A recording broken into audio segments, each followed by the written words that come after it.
Dear student, आज के class में हम लोग कवर करेंगे 12th क्लास हिस्ट्री के मोस्ट 30 इंपॉर्टेंट क्वेश्चन को कलेक्ट किए हैं और इन 30 क्वेश्चन को हम लोग बिल्कुल टेस्ट के रूप में लगाने वाले हैं। प्यारे बच्चों, ये आप लोग के लिए सबसे बड़ा चैलेंजिंग क्लास आज के लिए आपका होने वाला है, इसलिए क्योंकि आप लोग का हिस्ट्री का लगभग सिलेबस जो है कंप्लीट होने को है और आपका एग्जाम बोर्ड एग्जाम भी जो है बिल्कुल नजदीक आ गया है। ठीक है, तो आपको ऐसे में आपको ज्यादा से ज्यादा टेस्ट लगाने की जरूरत है। तो फाइनली आप लोग के लिए 30 क्वेश्चन का टेस्ट लेकर के आ गए हैं और इन 30 क्वेश्चन को आप लोग सॉल्व कीजिए और आपसे कितना क्वेश्चन सॉल्व होता है ये आप हमें कमेंट करके जरूर बताएंगे। इसमें कुछ कंडीशन आपको, इसमें एक क्वेश्चन में आपको 2 से 3 सेकंड का आपको समय दिया जाएगा और 2 से 3 सेकंड के अंदर आपको यानी आंसर देना होता है। इसमें आपको मिनिमम क्वालिफाई आपको 25% क्वेश्चन को यानी सॉल्व करना होता है। अगर आप 25 क्वेश्चन सॉल्व कर देते हैं तो प्यारे बच्चों बिल्कुल आप निश्चिंत हो जाइए कि आपका तैयारी जो हिस्ट्री का बहुत ही बेस्ट हो गया है, आपको कहीं भी किसी प्रकार का कोई दिक्कत आने वाला नहीं है। तो प्यारे बच्चों बस आप लोगों से मेरा एक छोटी सी रिक्वेस्ट है, क्योंकि आपके लिए हम इतना मेहनत कर रहे हैं तो आप मेरे लिए इतना जरूर कर सकते हैं, अपने फ्रेंड्स के ग्रुप वगैरह जहां भी है हर जगह आप लोग शेयर कर देंगे और साथ में इस चैनल को आप लोग पहले सब्सक्राइब कर ले। ठीक है,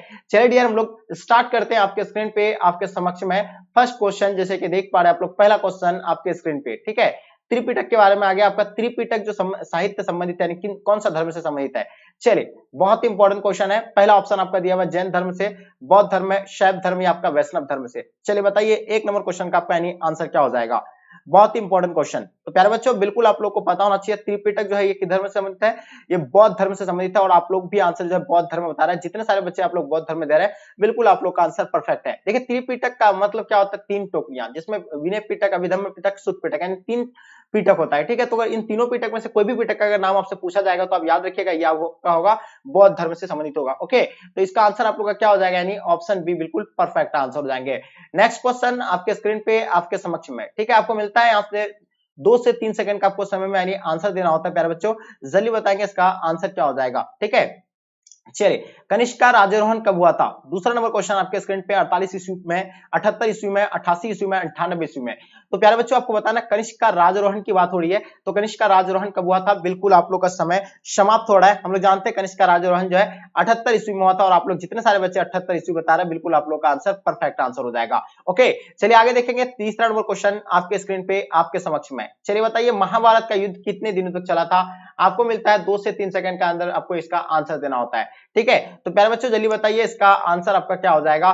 तो प्यारे बच्चों हम लोग जानते हैं कि महाभारत का युद्ध की बात हो रही है, तो बताएंगे फटाफट, बिल्कुल आप लोग का समय समाप्त होता है। जितने सारे बच्चे आप लोग ऑप्शन डी बता रहे हैं बिल्कुल आप लोग का आंसर परफेक्ट आंसर होगा। लेकिन एक चीज बता दें, महाभारत का लेखक कौन है, वेद व्यास है। और ये भी आप लोगों को पता है महाभारत का युद्ध किन के बीच हुआ था, कौरव और पांडव के बीच हुआ था। कहां पे हुआ था, कुरुक्षेत्र के मैदान पे हुआ था, जिसमें पांडव की जो है जीत हुई थी। ओके, आगे देखेंगे क्वेश्चन आपके स्क्रीन पे, 4 नंबर क्वेश्चन आपके स्क्रीन पे आपके समक्ष में। ओके, चलिए बताइए इसका आंसर क्या होगा। अशोक के किस शिला अभिलेखों में कलिंग युद्ध का वर्णन किया गया है।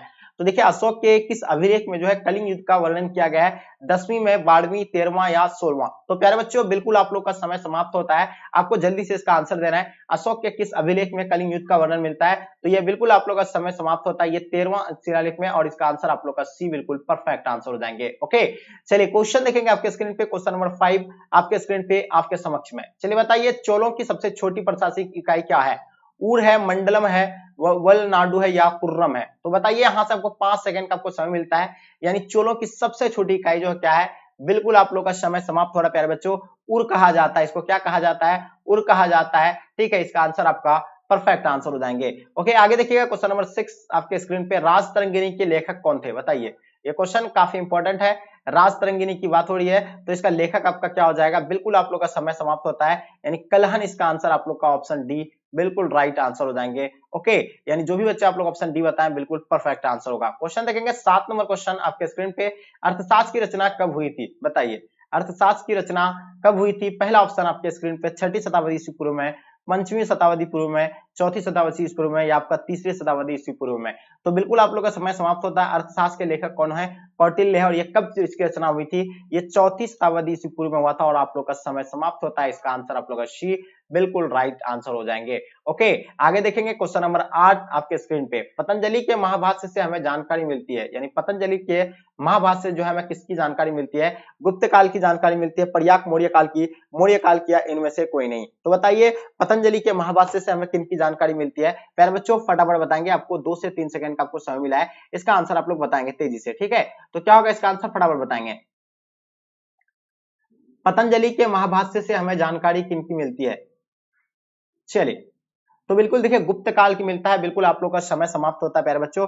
जो भी बच्चे आप लोग गुप्त काल बताओगे बिल्कुल इसका आंसर आपका ए बिल्कुल परफेक्ट आंसर हो जाएंगे। क्वेश्चन नंबर 9 आपके स्क्रीन पे, पुराणों की संख्या ठीक कितनी है बताइए। पुराणों की संख्या की बात हो रही है प्यारे बच्चों, 16 है, 18 है, 19, 20। बिल्कुल आप लोग का समय समाप्त होता है। पुराणों की संख्या की अगर बात हो तो इसका आंसर आप लोग का हो जाएगा 18 है, यानी ऑप्शन आप लोग का बी बिल्कुल परफेक्ट आंसर हो जाएंगे। क्वेश्चन नंबर 10 आपके स्क्रीन पे आपके समक्ष में, मौर्यकालीन टकसाल का प्रधान जो था यानी कौन था बताइए। मौर्यकालीन टकसाल का प्रधान के बारे में आप लोग को बताना है प्यारे बच्चों।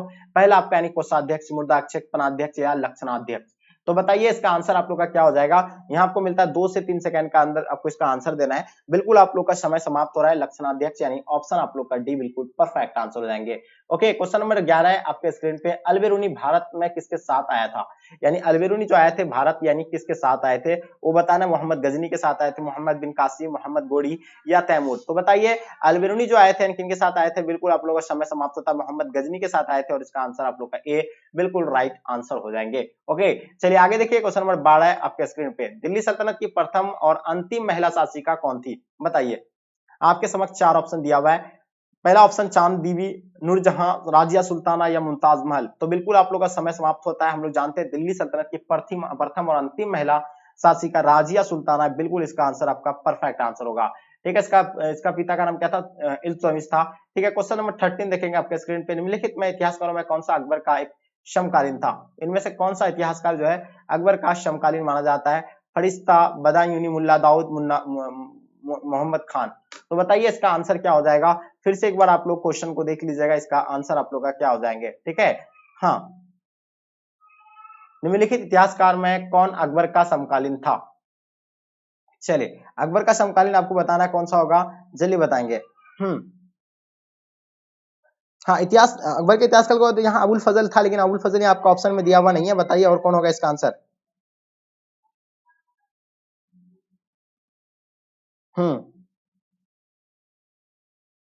चलिए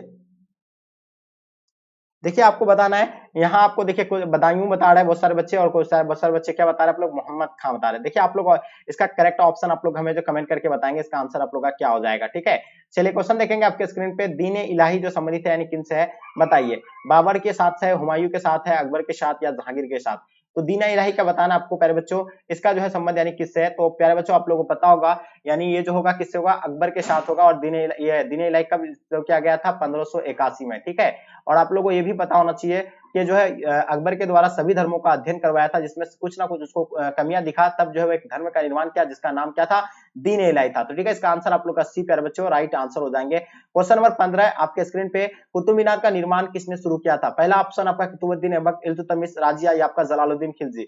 तो प्यारे बच्चों इसका आंसर आप लोग बताएंगे। देखिए कुतुब मीनार का निर्माण की बात हो रही है, तो बिल्कुल आप लोग का समय समाप्त हो रहा है। इसका आंसर आपको जितने सारे बच्चे आप लोग कुतुबुद्दीन ऐबक बताएंगे, बिल्कुल इसका आंसर आप लोग का परफेक्ट आंसर होगा। कुतुब मीनार का निर्माण जो है कुतुबुद्दीन ऐबक के द्वारा यानी हुआ था। ठीक है, इसका कार्य को पूरा इल्तुतमिश ने किया था, ये भी आप लोगों को पता होना चाहिए। लोधी वंश का अंतिम शासक कौन था बताइए। बहलुल लोधी था, सिकंदर लोधी, इब्राहिम लोधी। बताइए इसका आंसर आपका क्या हो जाएगा। 16 नंबर क्वेश्चन आपके स्क्रीन पे। तो प्यारे बच्चों लोधी वंश के अंतिम शासक की बात हो रही है, तो इसका आपका समय समाप्त होता है, इब्राहिम लोधी हो जाएगा। इसलिए इब्राहिम लोधी होगा, आप लोगों को पता है 1526 में पानीपत के प्रथम युद्ध में। ठीक है, बाबर ने किसको हराया था, इब्राहिम लोधी को हराया था, जो दिल्ली सल्तनत का अंतिम सुल्तान था। और इसका आंसर आप लोग का सी बिल्कुल राइट आंसर हो जाएंगे। ओके चलिए क्वेश्चन नंबर 17 देखेंगे, किस प्रशासकीय सुधार के लिए शेरशाह खास तौर पर जाना जाता है। बताइए इसका आंसर क्या हो जाएगा प्यारे बच्चों। 17 नंबर क्वेश्चन आपके स्क्रीन पे, पहला आपका बाजार नियंत्रण, भूमि सुधार व्यवस्था या मानसबदारी व्यवस्था या विधि नियंत्रण व्यवस्था। तो प्यारे बच्चों बिल्कुल जल्दी बताएंगे, इसका समय समाप्त होता है। आपको पता ना भूमि सुधार व्यवस्था के लिए जो है खास तौर पर जाने जाते हैं, और इसका आंसर आप लोग का भी बिल्कुल राइट आंसर हो जाएंगे। क्वेश्चन नंबर 18 देखेंगे आपके स्क्रीन पे, सहायक संधि की नीति कार्यान्वित की है बेटिंग के द्वारा या कॉर्नवालिस ने या वेलेस्ली आपका डलहौजी। तो 18 नंबर क्वेश्चन को बताएंगे, सहायक संधि की नीति कार्यान्वित की है। तो बताइए इसका आंसर आपका क्या हो जाएगा, जल्दी बताएंगे फटाफट, क्या होगा इसका आंसर। सहायक संधि की नीति कार्यान्वित की है किसने। चलिए तो कुछ बच्चे बता रहे हैं कि सर बेंटिक होगा, क्या होगा इसका आंसर, जल्दी बताइए। हाँ देखिए सहायक संधि की बात हो रही है, सहायक संधि की नीति का कार्यान्वित की है। बहुत बढ़िया, देखिए इसमें कुछ देखिए, इसमें आपको बता दें ये सहायक संधि जो आप लोग देखेंगे तो ये वेलेलिस्ट ही होगा, ठीक है। लेकिन आप लोग इसका जो है कमेंट करके बता सकते हैं इसका आंसर क्या होगा, लेकिन अधिकतर जो आपको यानी वेलेलिस्ट ही देखेंगे, ठीक है। चलिए आगे देखेंगे क्वेश्चन नंबर आपके स्क्रीन पे, क्वेश्चन नंबर 19 देखेंगे हम लोग। अठासल्तोन का विद्रोह का आरंभ जो हुआ था यानी कब हुआ था, 10 मई को हुआ था, 13 मई को हुआ था, 18 मई या 26 मई को। तो प्यारे बच्चों बिल्कुल आपको पता है अठासल्तोन की क्रांति जो है कब होना था, 31 मई को होना था, लेकिन ये जो है जगह जगह पर जो है कब से यानी शुरू हो गया था। तो प्यारे बच्चों ये 10 मई को ही जो है शुरू हो गया था और इसका आंसर आपका 10 में यानी बिल्कुल राइट आंसर हो जाएंगे। ओके चलिए बिल्कुल आप सभी बच्चों का आंसर परफेक्ट हो रहा है, जो भी बच्चे आप लोग 10 बता रहे हैं। क्वेश्चन देखेंगे क्वेश्चन नंबर 20 आपके स्क्रीन पे। 1942 में कौन सा आंदोलन हुआ था, चलिए बताइए 1942 में जो है कौन सा आंदोलन हुआ था। खिलाफत आंदोलन, असहयोग आंदोलन, सविनय आंदोलन, भारत छोड़ो आंदोलन। तो प्यारे बच्चों महात्मा गांधी के नेतृत्व में चलाया गया था कौन सा आंदोलन था, वो 1942 का आंदोलन जिसको हम लोग भारत छोड़ो आंदोलन के नाम से जानते हैं और इसका आंसर आप लोग का डी बिल्कुल परफेक्ट आंसर हो जाएंगे। ओके चलिए आगे देखेंगे क्वेश्चन नंबर आपके स्क्रीन पे 21 आपके समक्ष आपके स्क्रीन पे। तो बताइए वेबगत क्या सिद्धांत का संबंध किससे था, जैसे वेबगत होगा या हड़प नीति जिसको कहते हैं वो भी आपको पता होना चाहिए। लॉर्ड कर्जन से बिल्कुल नहीं, लॉर्ड डलहौजी से बिल्कुल आपको पता होना चाहिए, डलहौजी से आपका आंसर बिल्कुल परफेक्ट आंसर हो जाएंगे। तो जितने सारे बच्चे आप लोग डलहौजी बता रहे हैं बिल्कुल आप लोग का आंसर परफेक्ट है। क्वेश्चन नंबर 22 देखेंगे, अस्थायी बंदोबस्त जुड़ा हुआ था किससे, वारेन हेस्टिंग से, वेलेस्ली से, कार्नवालिस से या आपका रिपन से। तो अस्थायी बंदोबस्त के बारे में आपको बताना है। चलिए तो अस्थायी बंदोबस्त आपको पता कब हुआ था, ये जो आप लोगों को बिल्कुल पता है। अस्थायी बंदोबस्त की बात अगर हो तो ये जो है कौन सा से जुड़ा हुआ है, कार्नवालिस से जुड़ा हुआ है और कार्नवालिस कब बना था, 1793 को। ये भी आप लोगों को पता होना चाहिए, ठीक है। चलिए आगे देखेंगे आपके स्क्रीन पे, संथाल विद्रोह का नेतृत्व किया था, यानी बताइए 23 नंबर क्वेश्चन आपके स्क्रीन पे। आपके समक्ष 4 ऑप्शन दिया हुआ है, जतरा भगत था या आपका यानी दुबिया गोस्वामी या भागीरथी ने या आपका सीधे कनू ने। तो प्यारे बच्चों जल्दी बताइए संथाल विद्रोह का नेता कौन था। संथाल विद्रोह कब हुआ था, 1855 से 1856 याद रखिएगा। और इसका नेतृत्व जो किया था आपको पता है सिद्धू एंड कन्हू ने किया था और इसका आंसर आप लोग का बिल्कुल डी परफेक्ट आंसर हो जाएंगे। क्वेश्चन नंबर 24 आपके स्क्रीन पे आपके समक्ष में। चलिए प्यारे बच्चों बिल्कुल बताएंगे इसका, गांधी जी ने असहयोग आंदोलन किस वर्ष आरंभ किया था। चलिए बताइए इस क्वेश्चन का आपको आंसर बताना है, 1920, 1922, 1930, 1942। तो बिल्कुल आप लोग का समय समाप्त होता है। हम लोग जानते हैं कि गांधी जी के नेतृत्व में जो है असहयोग आंदोलन जो 1920 में चलाया गया था और इसका आंसर आप लोग का 1920 प्यारे बच्चों राइट आंसर हो जाएंगे। चलिए बिल्कुल आप लोग का समय समाप्त हो गया और याद देखिएगा 1922 में चौरी चौरा कांड जो है स्थगित हो गया था। 1930 सविनय आंदोलन हुआ था, 1942 को जो भारत छोड़ो आंदोलन हुआ था। पंडित जवाहरलाल नेहरू भारत के प्रधानमंत्री कब बने थे, बताइए 25 नंबर क्वेश्चन आपके स्क्रीन पे। हम लोग जानते हैं फर्स्ट प्राइम मिनिस्टर थे अपना इंडिया के कौन थे, पंडित जवाहरलाल नेहरू थे, ठीक है। और ये कब बने थे, तो ये बिल्कुल याद होगा आपको, आपका समय समाप्त होता 1947 को बना था और इसका आंसर आप लोग का बी बिल्कुल राइट आंसर हो जाएंगे। ओके ये चीज आप लोग का सभी बच्चों का आंसर बिल्कुल परफेक्ट आया है। और एक चीज आपको पता होना चाहिए, ये जो है मतलब ये कब तक इसका चला था, ये 1964 तक चला था, ठीक है, ये भी आप लोग को पता होगा। ओके आगे देखेंगे उसके बाद जो है लाल बहादुर शास्त्री पर गद्दी पर आकर के बैठा था। उसके बाद क्वेश्चन नंबर 26 देखेंगे, निम्नलिखित में से कौन मुगल बादशाह आलमगीर के नाम से जाना जाता है। तो बिल्कुल आपको पता होना चाहिए जहांगीर, शाहजहां, औरंगजेब या बहादुर शाह जफर। तो हम लोग जानते हैं कि आलमगीर के नाम से जो है कौन जाने जाते हैं प्यारे बच्चों, ये बिल्कुल आप लोग को पता होगा। आलमगीर के नाम से जो जाने जाते हैं वो औरंगजेब जाने जाते हैं और इसका आंसर आपका आंसर सी बिल्कुल परफेक्ट आंसर हो जाएंगे। क्वेश्चन देखेंगे आपके स्क्रीन पे 27, अर्थशास्त्र एवं इंडिका से किस राजवंश की हमें जानकारी प्राप्त होती है। तो बिल्कुल प्यारे बच्चों आप लोग बताएं, अर्थशास्त्र के लेखक कौटिल्य हो जाएगा, इंडिका के लेखक मैगनीज हो जाएगा, मौर्य, गुप्त, कुषाण या सातवाहन। तो बिल्कुल आप लोग का समय समाप्त होता है।